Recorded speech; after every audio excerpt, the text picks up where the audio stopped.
Le docteur Oussam Abou Safia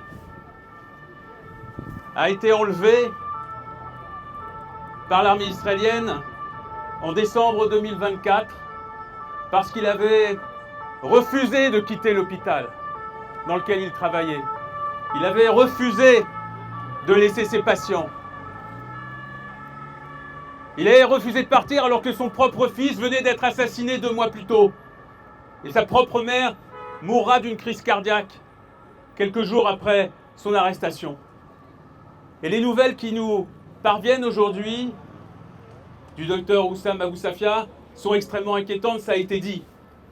Torturé, privé de soins, de nourriture. Ceux qui ont pu le voir disent qu'il pourrait décéder très bientôt si rien n'est fait pour qu'il soit libéré. Et son cas est assez emblématique de ce que subissent les Palestiniens depuis des décennies.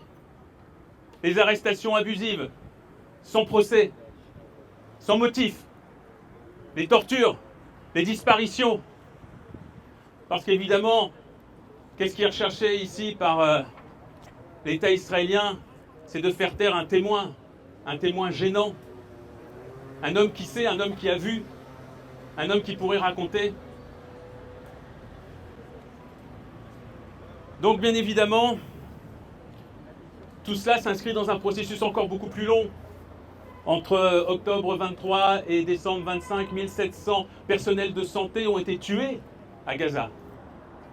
Car à Gaza, c'est la destruction systématique des systèmes de santé, des personnels de santé, des journalistes, des humanitaires, de tous ces gens qui vivent, qui voient, qui font vivre la société palestinienne. Mais ce que l'État fasciste veut enlever aux Palestiniens, c'est la dignité. Mais il n'y arrivera jamais, car le peuple palestinien est digne. Et jamais, les colonisateurs n'arriveront à lui enlever sa dignité, qui est juste admirable. Car le peuple palestinien est un exemple de résilience, un exemple de courage. Et je terminerai simplement en disant, oui, il faut libérer le docteur Oussam Abou Safia.